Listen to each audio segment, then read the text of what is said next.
Les vivants et les dieux, symboles et religions, par Michel Cazenave. Aujourd'hui, réflexion sur le miroir.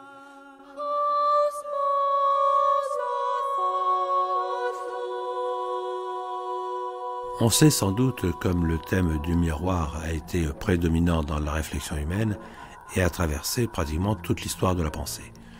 On commence bien entendu avec Narcisse, qui tombe amoureux de lui-même lorsqu'il s'aperçoit dans le miroir que lui présentent les eaux, alors qu'il ne se connaissait pas encore, et on arrive jusqu'à la notion tout à fait actuelle, découverte il y a seulement quelques années, de ce que dans l'organisation du cerveau, on appelle Vous les écoutez neurones France miroirs, Culture, qui sont les créateurs de l'empathie, qui sont les créateurs de l'imitation, qui sont les créateurs en même temps de l'apprentissage humain dans son état de nourrisson, et dont on retrouve par exemple toute l'évocation et toute l'étude dans le livre de Rémi Lestienne paru aux éditions du CNRS.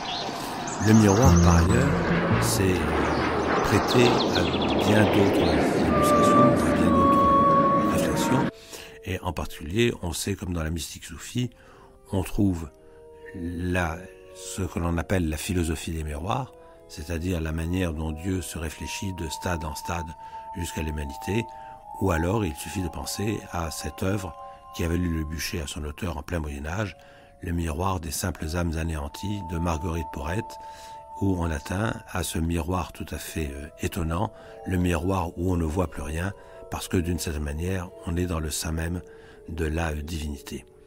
Ce miroir, on le retrouve autant dans des œuvres auxquelles on ne s'y attend pas. Il suffit de penser à la fameuse parole dans l'épître de saint Paul, où on verra Dieu comme en un miroir, et que l'on retrouve par exemple dans le titre du film de Bergman, réfléchissant sur un phénomène qui est quasiment un phénomène de schizophrénie, et qui va être traduit en français par « à travers le miroir ». Par ailleurs, on voit bien comme ce miroir, et ce miroir qui a beaucoup à voir avec la psychologie d'une part, avec la spiritualité de l'autre, va se retrouver dans le stade du miroir de Jacques Lacan, et avec toutes les études qui ont été menées au début des années 2000-2001 sur l'influence de ce que l'on appelle le miroir sophianique, le miroir de la féminité en Dieu, tel qu'on la trouve dans l'œuvre de Jacob Böhm, le Mysterium Magnum, et dont on trouve les échos précisément dans le premier sonnet écrit par Jacques Lacan, le Hiatus Irrationalis, sonnet à la gloire de Jacob Böhm. De ce point de vue, on peut dire que le miroir a toujours été un objet de fascination. Nous allons donc essayer de réfléchir dessus dans la multitude de significations, la multitude de strates dans laquelle on peut le méditer, en compagnie d'une part de Martine Estrade, psychanalyste de la Société freudienne, la SPP, en même temps ancienne chef de clinique associée à l'hôpital Sainte-Anne, et de Françoise Grunt, ethnomusicologue et ancienne directrice du Festival de l'Imaginaire de la Maison des Cultures du Monde.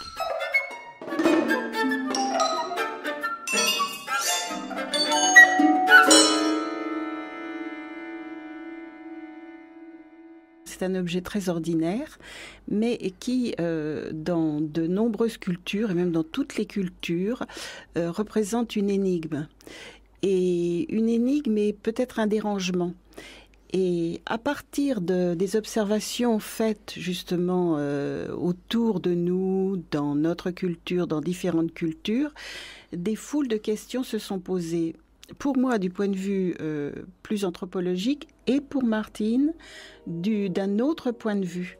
Et nous avons souhaité réfléchir ensemble, parallèlement, parce que ça ne se rejoint pas toujours, et confronter plutôt nos interrogations.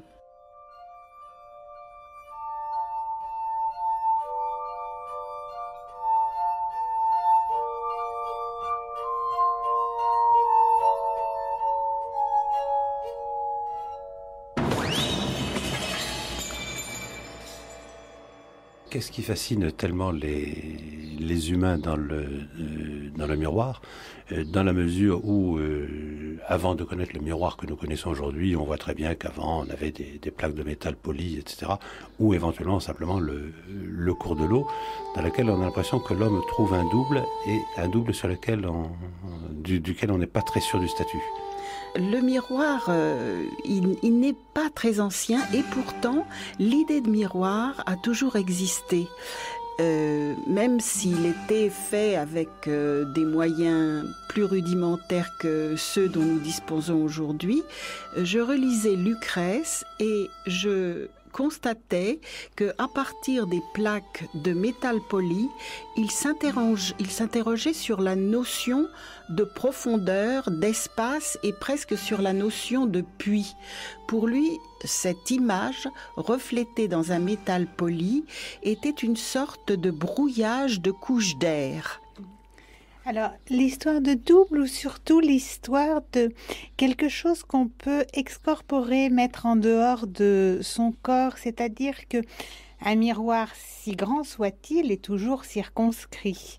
Et il inscrit une réalité dans la réalité en une sorte de mise en abîme. Et à la fois, il renvoie, c'est-à-dire qu'il semble nous regarder, mais de l'intérieur de nous-mêmes. C'était Antonio Tabucchi qui soulignait ce paradoxe de l'image inversée. Et alors, effectivement, le miroir réintroduit le double, mais surtout tout ce qui a rapport à la réalité, à savoir la filiation. Freud, la première fois, quand il a écrit L'inquiétante étrangeté, c'était en croisant son reflet au réveil dans un train de nuit, la porte des toilettes s'étant ouverte, il a vu son visage croisé d'un bonnet de nuit dans une glace des toilettes et il a été surpris par ce monsieur d'un certain âge avec un bonnet sur la tête. Et en réalité, l'élément dérangeant était un certain âge, c'est-à-dire que quelque chose dans son image de lui-même le ramenait au temps et à la mort.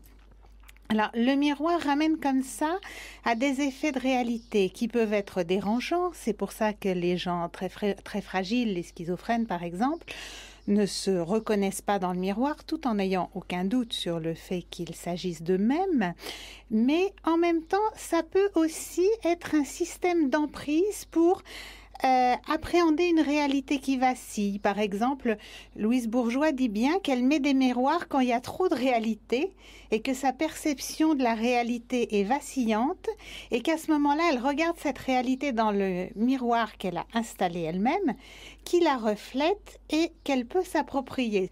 Et c'est en quelque sorte un double qui vient quand on le siffle d'une certaine façon. Bon, on peut croiser comme Freud de façon insolite son image dans le miroir, mais autrement, on peut aller la chercher. Et on peut aussi ne pas la voir, comme la nouvelle de Lovecraft, où il n'avait jamais vu son image, alors qu'il aurait pu aussi regarder une flaque d'eau, une fenêtre, même s'il n'y avait pas de miroir. Donc, c'est un élément qui nous permet d'établir quelque chose d'une réflexion, ce qui renvoyait d'ailleurs à la double étymologie de miroir, mirare ou speculum, qui se reflète différemment dans les langues romanes, le specchio italien ou le miroir français.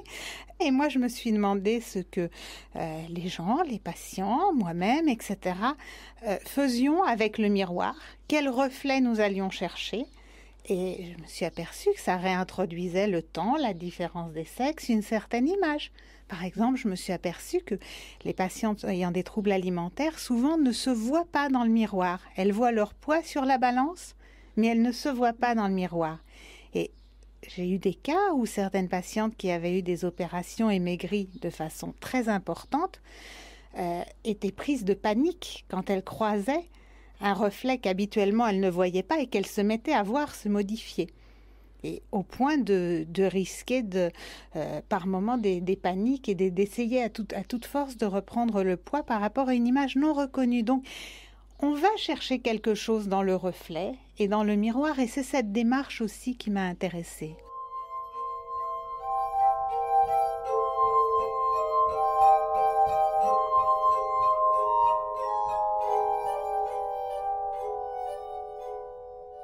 Comment est-ce que nous sommes sûrs que c'est bien notre image dans le miroir? Parce que d'une certaine manière, nous ne nous voyons pas, nous ne nous sommes jamais vus. Donc comment peut-on avoir confiance dans ces images et comment savons-nous que c'est nous? Enfin, c'est nous sans être nous, évidemment. Mais comment savons-nous que c'est bien un reflet de ce que nous sommes? Oui. Alors, Martine parle d'une tentative de maîtrise de la réalité. Et le miroir est aussi une sorte de fascination de l'égarement. Parce que, effectivement, nous ne pouvons jamais être sûrs que ce qui est reflété nous rapproche, nous ressemble et nous donne une image de nous-mêmes. Et l'égarement, il est à chercher dans ce miroir porte vers autre chose, vers une autre nature, vers la surnature ou le contre-monde, comme on l'appelle dans d'autres cultures. Et là, on est peut-être non pas en opposition avec la maîtrise de la réalité, mais on est dans des perspectives justement du trouble, de l'égarement et de ce qui touche à la perte, plus qu'à l'acquisition.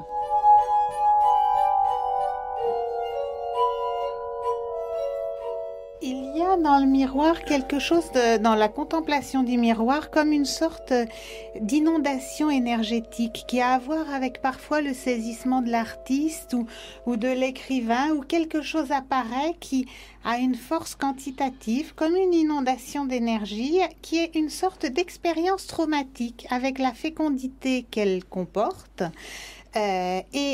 Par les mêmes voies d'ailleurs que le traumatisme, et avec la potentialité d'être en communion à nous sous une autre forme et de créer une autre forme pour la communion avec le monde et les autres, comme le principe de la création artistique. Et ça va dans le sens, c'est-à-dire qu'on peut tout faire avec le miroir, mais effectivement, il y a cette expérience d'abîme créateur que le miroir permet, et permet d'autant plus, et ça c'est l'analogie, et peut-être avec la situation analytique, c'est qu'il est circonscrit par un cadre. C'est un lieu qui est animé d'un espace métonymique où finalement on sait que c'est dans le miroir cette expérience. Enfin, c'est pas, c'est à la fois un flottement des limites, mais en même temps il y a un tour où si on regarde le mur à côté, eh ben c'est plus ça. On peut détourner les yeux.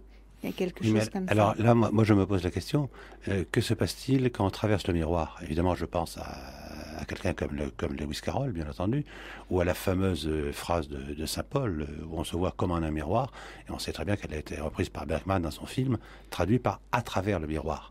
Comme si de l'autre côté du miroir, c'était, je dirais, à la fois le pays de la vérité et le pays de la folie. Oui. Et évidemment, il s'agirait de s'interroger sur le rapport de la vérité et de la folie. Oui, effectivement, c'est tout à fait ça. On n'est plus de l'autre côté du miroir, on n'est plus dans ce qu'on croit être la vérité d'un jour, la vérité du moment. Il y a une plongée dans l'abîme, dans l'égarement. Vous dites dans la folie, certainement, oui, dans la folie, mais dans d'autres dimensions. Et le miroir justement fascine à cause de cette perte de repères. De l'autre côté du miroir, il y a l'inconnu. Et l'inconnu peut révéler des trésors, mais effectivement, il peut aussi accélérer la conscience de la mort. C'est ce qui arrive dans certaines pratiques divinatoires. Le miroir aide beaucoup de devins, de guérisseurs à aller chercher des réponses, les grandes réponses qui concernent l'homme, la mort, la souffrance, la faim ou la sexualité, effectivement. Et est-ce qu'on trouve ces réponses? Mais en tout cas, le devin, comme le patient, plonge et c'est une tentative de recherche.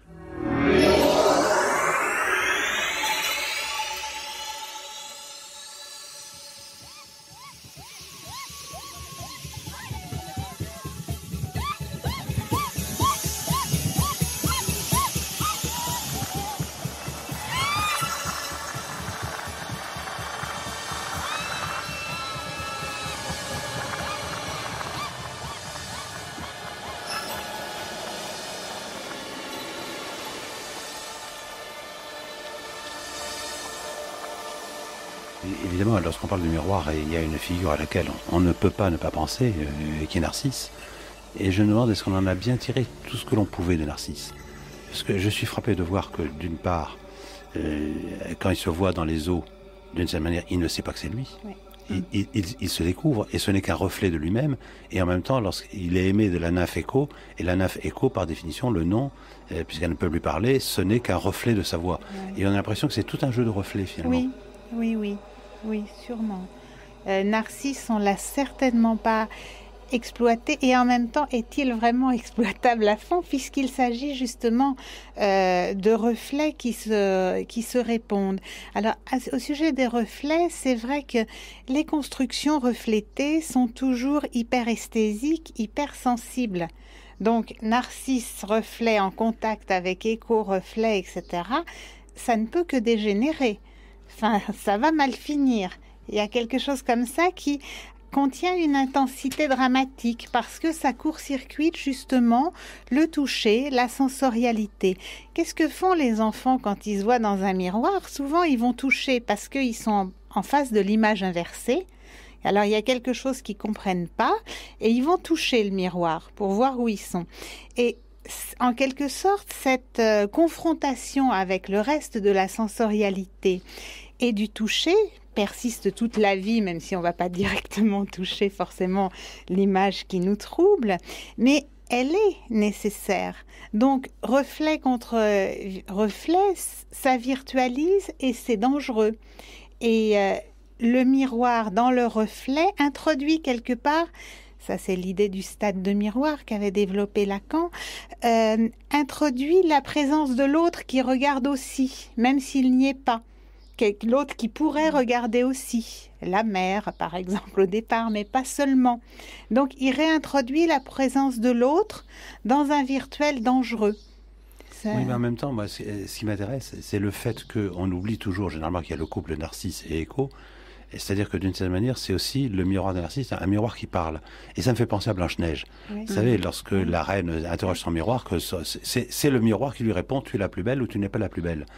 C'est-à-dire de dire, finalement, la vue et l'ouïe vont quand même ensemble, d'une certaine manière. C'est vrai. Et chez certains peuples, des peuples sans miroir, ça existe encore à l'heure actuelle. Par exemple, dans la région entre le Brésil et le Venezuela, dans la Savana Grande, il y a des groupes d'Indiens qui n'ont pas de miroir. Et comme les eaux de la forêt sont courantes, ils n'ont jamais l'occasion de voir une image se refléter sur la surface liquide.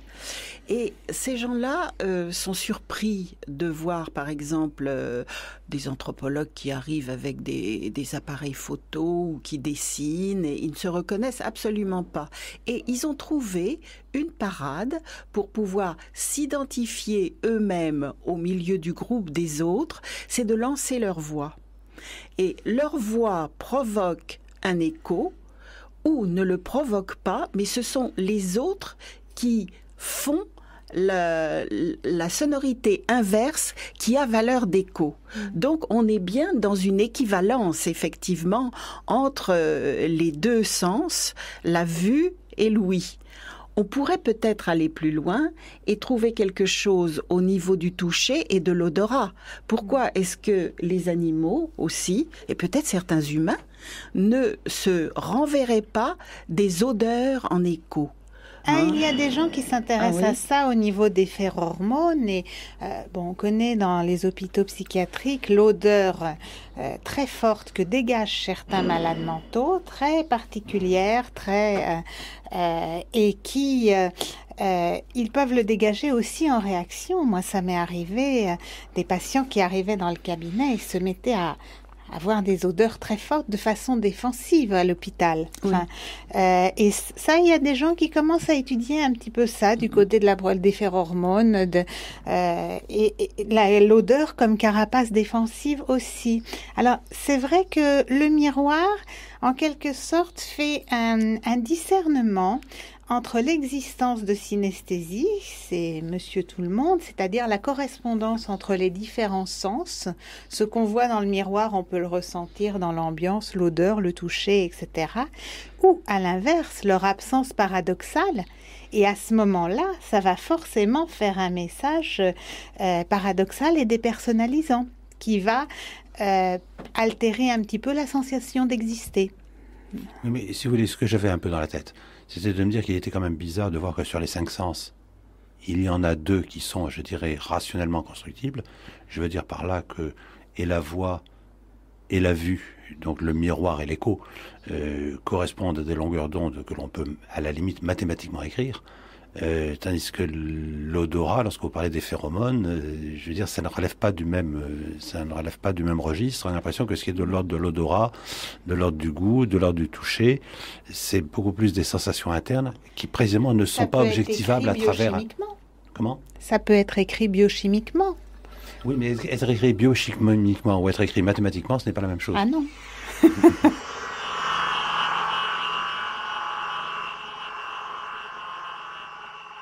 Il y a une autre question que je me pose, parce que vous avez parlé du fameux stade du miroir de Lacan.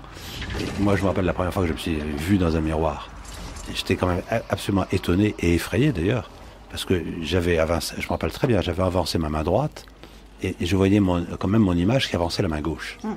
Donc je veux dire quand même, quelle sacrée opération abstraite que de comprendre que c'est soi. Oui. Là, l'inversion de l'image pose effectivement un problème.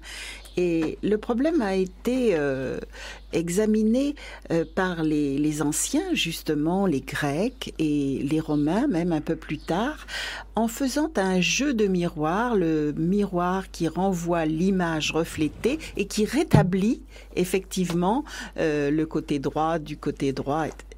Et ce jeu a poussé certaines personnes justement à une théâtralité de l'image.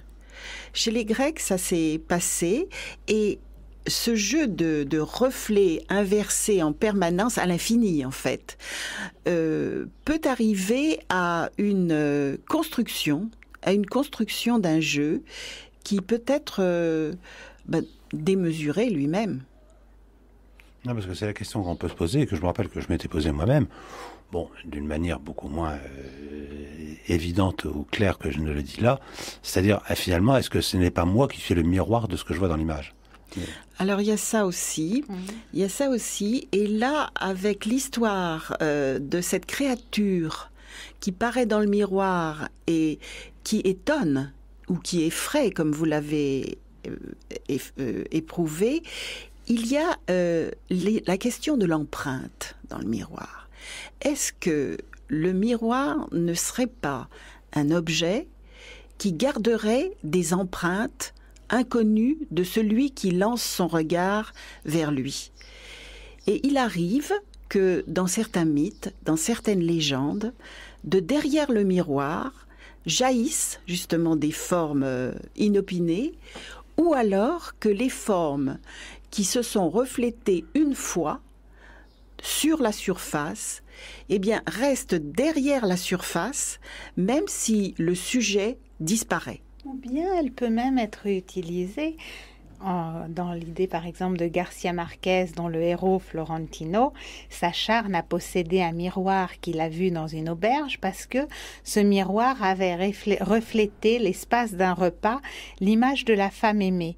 Alors il veut posséder le miroir, qui bien entendu est dépourvu au moment où il l'a. Et une fois qu'il possède ce miroir, il va l'installer chez lui et à chaque fois qu'il aura le manque de la femme aimée, il va regarder ce miroir et il lui suffira de le contempler pour y voir le souvenir du repas où il avait entreaperçu l'aîné. Ce qui, entre parenthèses, n'est pas sans interroger sur une certaine carence du toucher chez le héros Florentino de l'amour au temps du choléra de Garcia Marquez.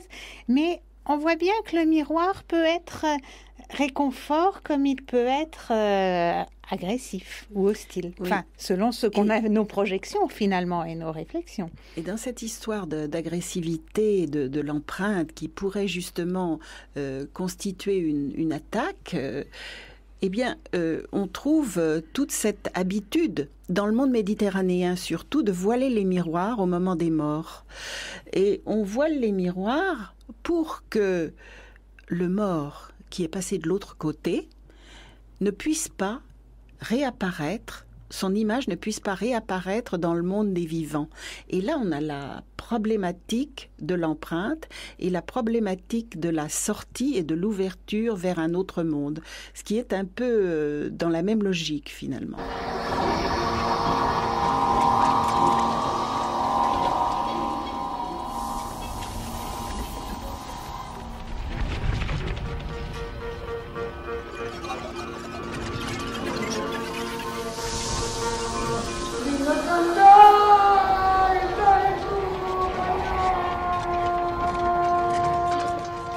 Dans ce stade de miroir dont nous parlions de Jacques Lacan, puisque on sait la fortune qu'il a eue, on sait que généralement on le ramène aux travaux de quelqu'un comme Vallon, etc. Et c'est un psychanalyste lacanien qui a fait ressortir de dire oui, mais n'oubliez pas que Jacques Lacan était un grand lecteur de Jacob Böhm, puisque d'ailleurs le premier sonnet de Jacques Lacan est un sonnet à Jacob Böhm, ce qui généralement est toujours mis entre parenthèses. Et de dire mais finalement est-ce que ce qui n'a pas aidé au stade du miroir, ce n'est pas chez Jacob Böhm, précisément, ce qu'on appelle le miroir sophianique. Autrement dit, la manière dont Dieu est inconscient de lui-même et prend conscience en se regardant dans le miroir et en se regardant dans le miroir de sa propre sagesse. On trouve ça, effectivement, cette idée-là chez Böhm, mais on la retrouve dans d'autres cultures aussi. Puisque avec le miroir, on passe dans la dimension de l'infini et du divin. Et Dieu apparaîtrait ou disparaîtrait dans le miroir, et ça nous ramène à la philosophie des miroirs qui a été effleurée, même approfondie par les soufis en particulier, où l'image de Dieu pourrait apparaître grâce à cet outil mythique, mystique qu'est le miroir. Puisque dans certains cas, les soufis, en frottant pendant de longues heures le miroir, verraient apparaître une lueur, auraient une illumination formelle ou informelle, on ne le sait pas très bien, qui confinerait justement à la révélation du divin. Alors, Françoise Seconde, si je me rappelle bien, dans la mystique soufie et dans la philosophie des miroirs, en réalité, il n'y a pas un miroir. Ce sont plusieurs miroirs étagés, si on peut dire, hiérarchisés les uns les autres et qui transmettent l'image de Dieu jusqu'à l'homme qui est comme le miroir ultime et qui renvoie vers Dieu d'une certaine façon. Et on se demande qu'est-ce que c'est que ces miroirs qui sont traversés, parce qu'en principe, un miroir, ça reflète. Or là, apparemment, c'est l'homme qui reflète en tant que miroir ultime. Oui, mais c'est toujours la question qui était posée tout à l'heure. Où est le reflet? Où est ce qui se reflète dans la surface ou qui passe au travers du miroir? Et est-ce que, avec les miroirs multiples qui se succèdent, et dont l'homme est le bout de la chaîne, finalement, on ne retombe pas sur ses pieds dans la définition du mysticisme soufi. Dieu et moi, je suis Dieu, je suis la vérité. Ce que disait Hallaj, etc. Donc on est dans quelque chose qui fait exploser la dimension. Oui, mais justement, est-ce qu'on n'entre pas dans un domaine que nous avons du mal à penser, étant donné, je dirais, la tendance que nous avons à nous représenter Dieu, à savoir que d'une certaine manière, l'homme est le miroir de Dieu, mais ça veut dire que Dieu aussi est le miroir de l'homme. Oui, ça, bien sûr, beaucoup de philosophes le disent.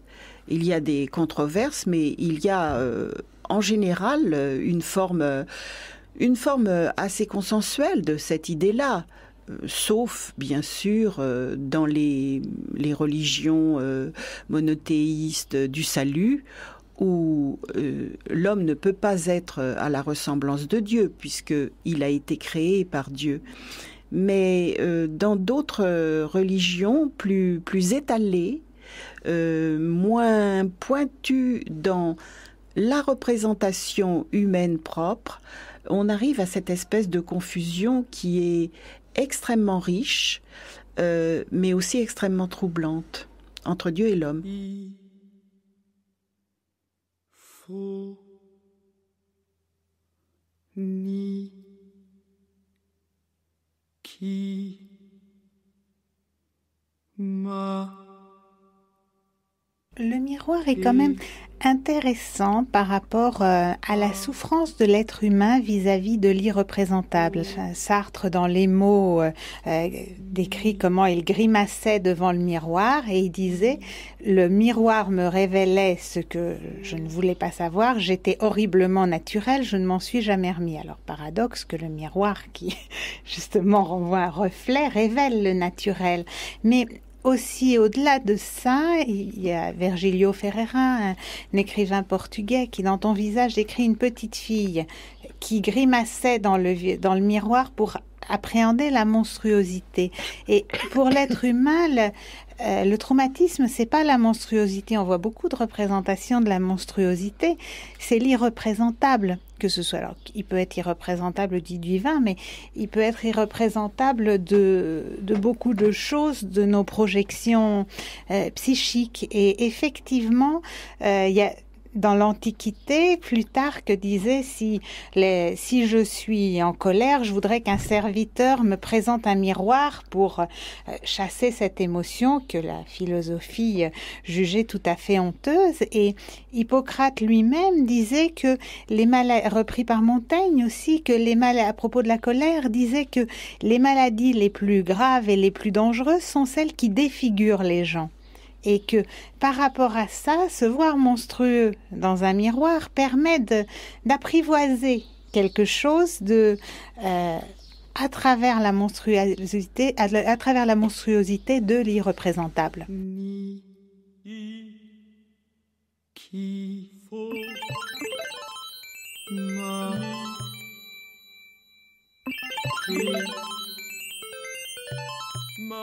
Je me rappelle, enfant, au jardin d'acclimatation, lorsqu'on y entrait, il y avait une sorte de galerie de miroirs dans lequel il y avait des miroirs convexes, il y avait des miroirs concaves, il y avait même quelques miroirs normaux, mais qui permettaient de prendre conscience de à quel point nous pouvions être étrangers à nous-mêmes d'une certaine manière et à quel point nous pouvions être des processus d'anamorphose, si l'on peut dire, où nous étions complètement différents de ce que nous croyions être. Et est-ce qu'il n'y a pas quelque chose dans la représentation déformée qui est un indice de l'irreprésentable?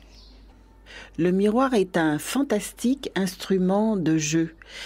Et on le retrouve dans la Galerie des Glaces, mais on le retrouve sur beaucoup d'acteurs ou de ritualistes qui cousent sur leurs vêtements ou sur leur coiffure des séries de miroirs pour pouvoir d'abord se protéger eux-mêmes, de ne pas laisser échapper cette image comme l'eau qui sortirait d'une éponge, mais aussi refléter une réalité tout autour, une réalité qui n'est peut-être pas toujours perceptible pour ceux qui les entourent. Et les centaines de petits miroirs sur certains acteurs, les chasseurs Samogo qui se préparent avant de partir à la chasse en Côte d'Ivoire, les acteurs du Chiloli, à Sao Tomé, etc., eh bien, sont une tentative pour pouvoir essayer de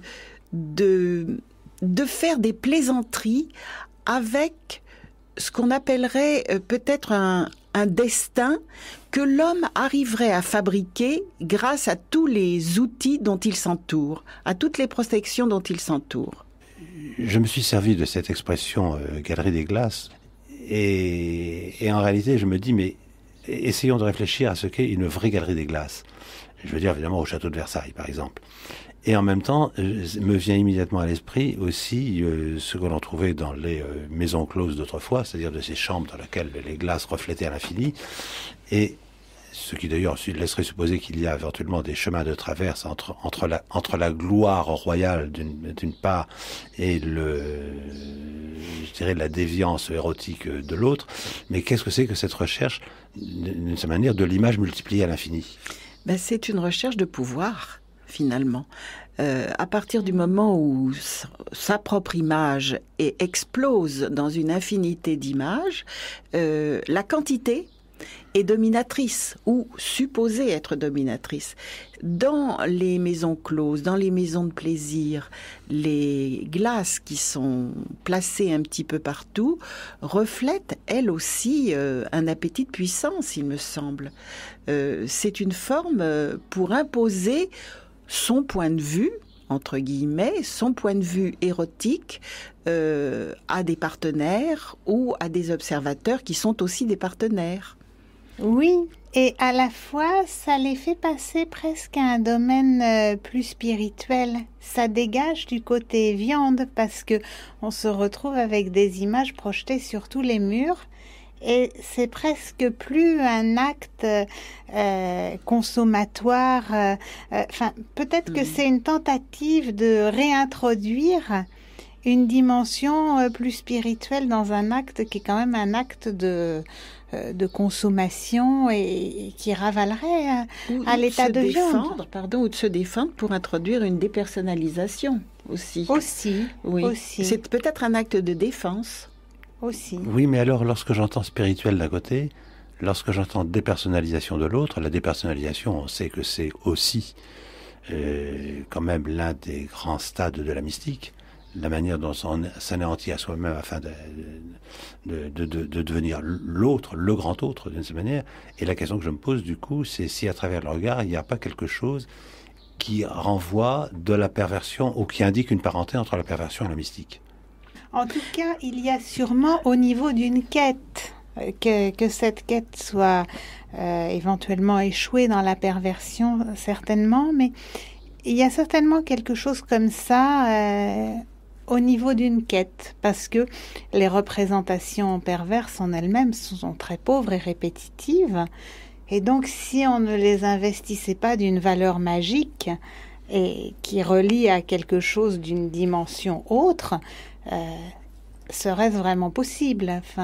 Peut-être aussi que j'ai pas de pratique des maisons closes, mais si j'imagine, je me dis que l'homme, c'est souvent un homme qui vient consommer entre guillemets ou avoir une relation sexuelle avec une femme qu'il ne connaît pas, etc., est obligé d'avoir recours au fonctionnement du fétichiste très visuel et de l'investir tant au niveau des accessoires, et peut-être aussi que cette image démultipliée dans les miroirs lui donne moins l'impression de rencontrer une personne X ou Y avec qui ça va marcher ou pas dans la réalité, mais plutôt une personne virtuelle qui sera elle-même et toutes les femmes à la fois. Enfin, je sais pas, c'est ce que j'imagine quand vous me posez une question pareille.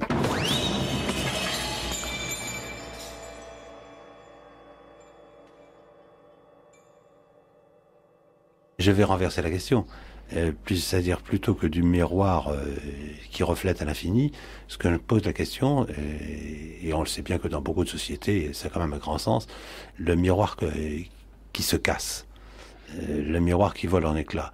Parce qu'on sait très bien que généralement, c'est quand même un signe qui est lourdement interprété. Parfois, si c'est dans le bon nombre d'éclats, comme un signe de chance, et généralement quand même un grand signe de valeur. Oui, c'est un grand signe de malheur parce que effectivement les multitudes d'éclats sont aussi une référence à la destruction d'une image, donc à la destruction de ce qui se reflète dans cette surface qui n'existe plus. C'est un renvoi vers la mort. C'est un renvoi vers la mort, mais c'est aussi un renvoi, alors c'est tout à fait paradoxal cette histoire de miroir brisé, parce que ça évoque effectivement la mort, mais la multitude toutes de ces parcelles réfléchissantes reflèterait peut-être une création du monde, la lancée d'étoiles dans un ciel immense, quelque chose qui aussi atteindrait à la création divine, à cette espèce le miroir brisé serait peut-être quelque chose qui fait venir à l'existence et qui met le sujet qui brise le miroir volontairement ou par inadvertance à la place de Dieu. J'entends bien, mais la question que je me pose, c'est est-ce que le miroir brisé et à travers cette multitude d'éclats, ce n'est pas, je dirais, un euphémisme précisément du miroir infini. Oui, Oui, sans doute. Oui, oui, sans doute. Mais quand on est dans la problématique du miroir infini, là, on retrouve effectivement la ligne mystique, puisque le miroir infini ne peut rien représenter, en fait. Et il ne peut rien représenter et il peut tout représenter aussi. Donc on est encore dans la problématique divine.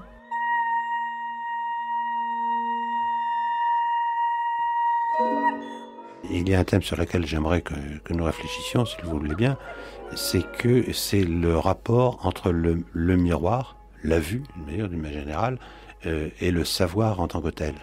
Dans la mesure, Martin Estrade nous le rappelait, miroir, ça vient du verbe latin mirari, regarder, ce qui veut dire quand même que l'admiration, d'une certaine manière, ça a à voir avec le miroir, et en même temps, speculum, ça donne la spéculation, et le miroir, c'est aussi ce qui réfléchit. Enfin, on connaît la fameuse phrase de Cocteau sur les miroirs qui réfléchissent trop, d'une certaine manière. Et ce que j'aimerais comprendre, c'est pourquoi, que ce soit la réflexion, que ce soit la spéculation, pourquoi il y a un tel lien entre le miroir et la pensée. Ou est-ce que c'est la pensée qui serait le miroir d'autre chose ? Oui, la pensée ne serait-elle une simple réflexion ? Effectivement. La pensée serait-elle l'acquisition de toutes les parcelles de savoir que les autres nous ont envoyées comme des images, nous-mêmes étant un miroir qui absorberait ces parcelles et qui les conserverait et les transformerait. Le savoir du miroir, il paraît évident et en même temps, je dirais que c'est une piste brouillée puisque le miroir est un truqueur. Le miroir joue toujours le rôle de réflexion, mais aussi le rôle de brouillage des pistes. Il faut aussi se poser la question, est-ce que la transmission du savoir n'est pas justement un rejet de ce qui a été transmis, un rejet du maître, le miroir en maître rejeté, en maître dénié pour arriver à une autre construction. C'est ce que les Japonais pensent parfois. À propos du maître, il y a encore d'autres façons d'exprimer la connaissance, c'est de trafiquer l'image, trafiquer d'une façon personnelle l'image reçue dans le miroir pour métamorphoser ce qui a été perçu et ce qui est destiné à être rendu. Le miroir, comme le savoir d'ailleurs, c'est une question de va-et-vient, réception, transmission. Et on est dans cette problématique. Qu'est-ce qui va rester de ce qui a été absorbé et qu'est-ce qui va être renvoyé et transmis ? Oui, parce que effectivement, l'échelle qu'on va mettre déjà, c'est une dimension de construction esthétique et de construction psychique. C'est dans Jurassic Park, il y avait un avertissement "Objects in the mirror are closer than they appear", et effectivement, c'était le dinosaure qui était dans le rétroviseur et qui était juste derrière. Mais effectivement, il y a la façon de faire varier l'échelle du miroir est déjà une mise en scène de la pensée. Or, cette façon de faire varier l'échelle est malgré tout quelque chose d'un geste, ce qui revient à l'idée que la réflexion n'est jamais une réflexion indépendante du corps. On pense avec le corps, même si ce corps sert à introduire une échelle, une distance, etc. Il y a dans le regard du miroir, dans le miroir, un geste. On regarde à une certaine distance ou à une autre. On fait varier cette échelle et cette échelle est déjà une construction psychique et une réflexion.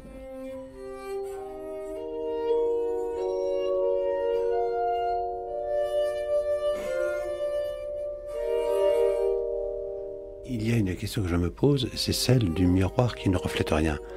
Je veux dire par là, on connaît pendant toute la littérature médiévale la floraison des manuels à l'usage des princes qui allaient devenir rois, ce qu'on appelait les miroirs des princes précisément, qui ne reflétaient rien en tant que tel. D'ailleurs, on s'est longtemps demandé pourquoi on appelait ça miroir, jusqu'au jour où on a compris que c'était le prince doit être le miroir de la volonté divine. Mais encore plus loin, je pense à un ouvrage comme celui de cette Béguine brûlée à Paris, Marguerite Porrette, Le miroir des sables âmes anéanties, dans lequel elle explique que devenir un bon miroir, c'est précisément n'être plus rien.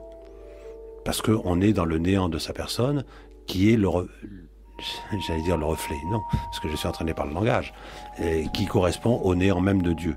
C'est-à-dire que le vrai miroir est celui qui n'est plus miroir, d'une certaine manière. Oui, alors là, effectivement, on est dans une problématique en boucle.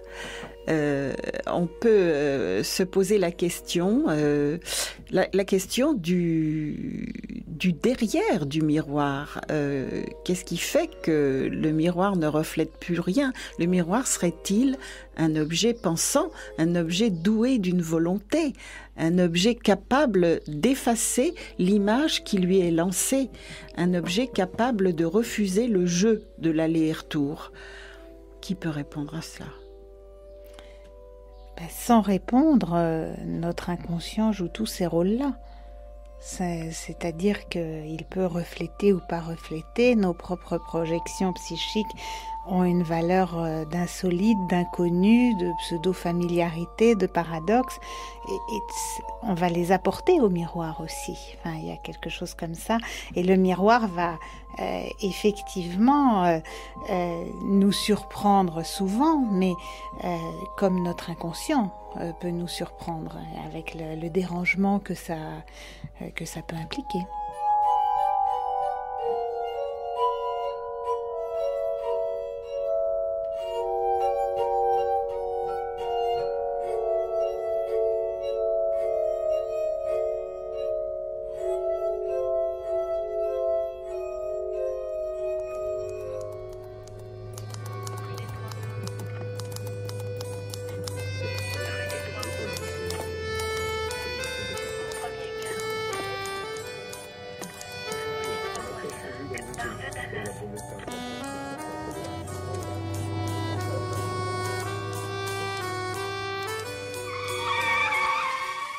Livre. Dans un horizon légèrement différent, mais qui sans doute a à voir avec l'objet de notre discussion aujourd'hui, je voudrais signaler d'abord dans les livres de cette semaine l'étude de Marie Romanas, Le divan et le prie-dieu, aux éditions des Clés de Brouwer.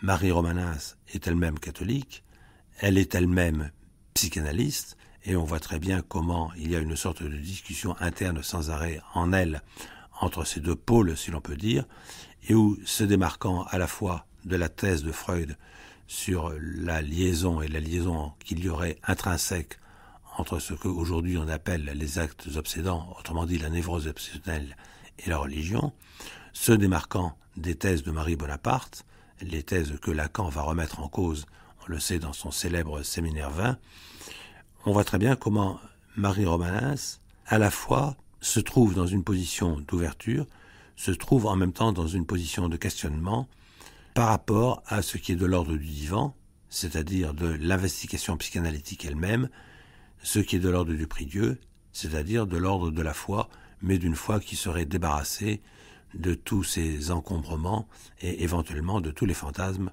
qui l'accompagnent. Et de ce point de vue-là, évidemment, elle n'est pas très loin de l'œuvre de gens comme Vergotte ou comme Maurice Bellet, ou éventuellement d'un poète comme Pierre-Jean Jouve.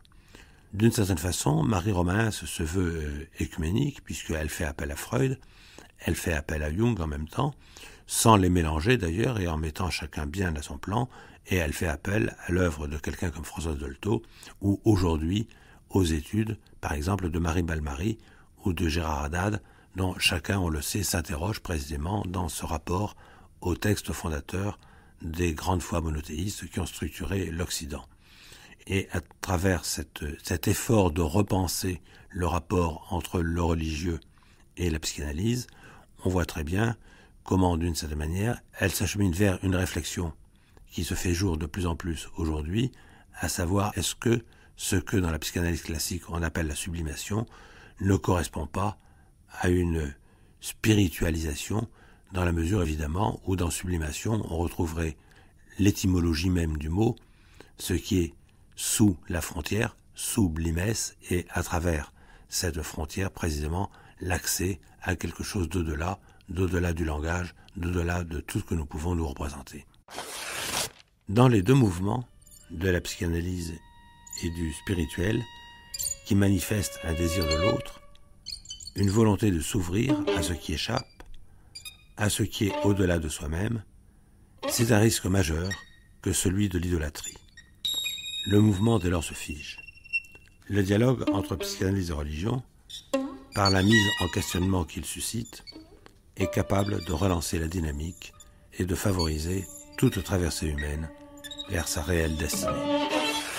Ces réflexions de Marie Romanens, je voudrais les compléter par l'ouvrage collectif dirigé par Pierre Gisèle, Le corps, lieu de ce qui nous arrive, aux éditions Labor et Fides, et où on trouve le travail conjoint à la fois de théologiens, d'anthropologues et de philosophes. Et où ce qui nous est donné là, c'est une étude, une méditation en même temps sur le corps, au-delà du rationnel. Cette thèse, qui commence d'ailleurs à être parfaitement acceptée aujourd'hui, que nous pensons parce que nous avons un corps, où il s'agit donc de retrouver son corps, et de ce point de vue-là, évidemment, nous ne sommes pas très loin des travaux de la personne à qui je faisais allusion tout à l'heure, c'est-à-dire Françoise Dolto, mais où en même temps on s'appuie sur tout un certain nombre de recherches de la neurophysiologie moderne, et évidemment on ne peut que signaler d'ailleurs de ce point de vue-là le travail de quelqu'un comme Antonio Damasio. On arrive à cette idée que le corps pense, qu'il est en rapport avec l'esprit, et que, au lieu de faire d'une religion de l'incarnation une théologie qui, d'une certaine manière, méprisait le corps et nous désincarnait, c'est dans la reprise de ce corps, dans l'assomption de ce qu'il y a en nous de corporel et donc de charnel, qu'éventuellement nous pouvons nous ouvrir à ce qui est d'au-delà de ce corps, de ce qui est de l'ordre de la pensée, à ce qui est de l'ordre de l'esprit.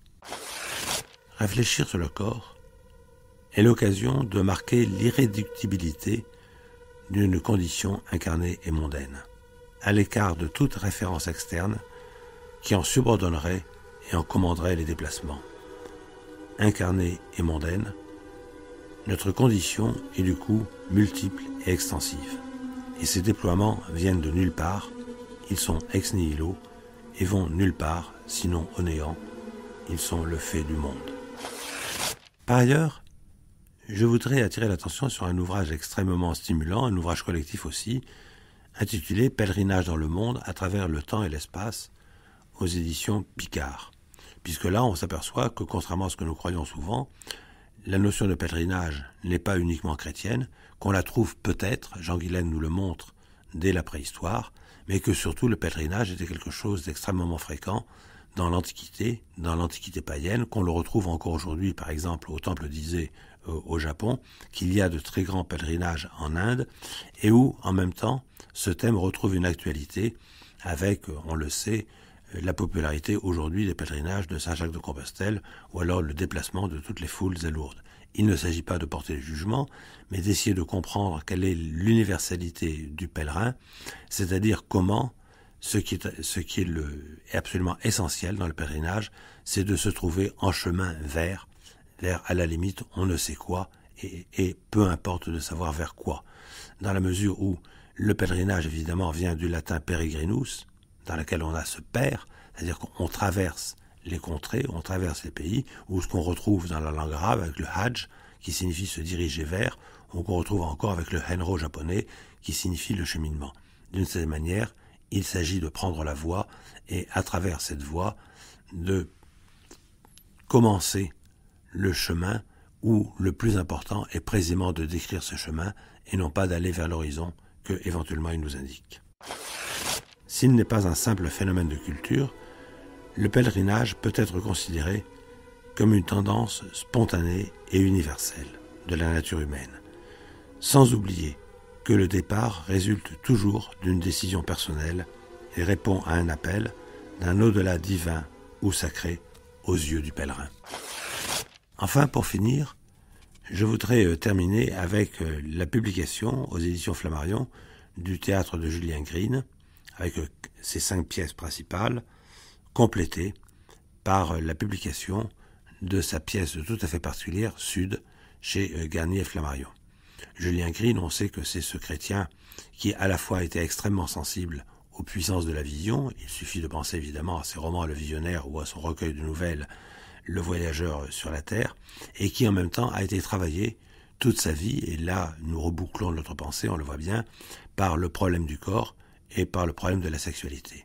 Il suffit de penser à un roman comme Moira par exemple, et où on voit bien comment il y a tout le temps, chez Julien Green, comment assurer son propre corps dans sa dimension homosexuelle, puisque Julien Green, à l'évidence, se rangeait dans cette catégorie analytique, et en même temps, comment être chrétien, comment avoir accès à un au-delà de l'esprit, à un au-delà par l'esprit, au-delà de cette chair pécheresse, mais de cette chair qu'il s'agit aussi de rédempter, et à travers laquelle on trouvera éventuellement son corps glorieux.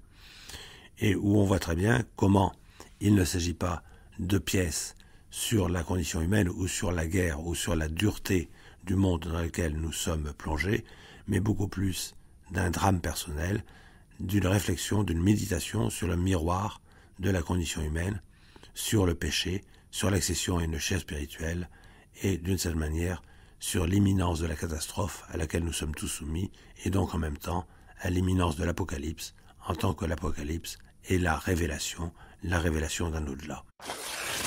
Ne mêlez pas Dieu à un meurtre. Ne faites pas de lui votre complice. Ou, s'il est tel que vous le croyez, il est horrible votre Dieu. Je me demande ce que devient l'Évangile dans votre théologie de sang. Si Jésus était ici, nous le ferions pleurer de honte, oui, de honte, devant le perpétuel échec de sa parole.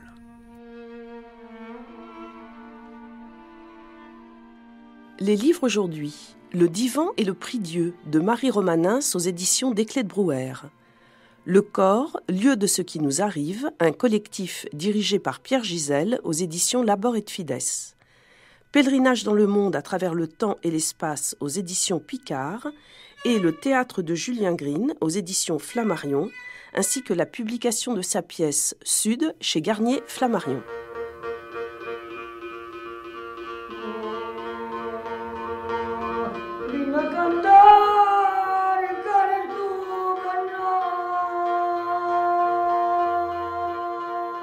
C'était Les Vivants et les Dieux, une émission proposée par Michel Cazenave, avec aujourd'hui la participation de Martine Estrade et de Françoise Grund. Réalisation Isabelle Huel.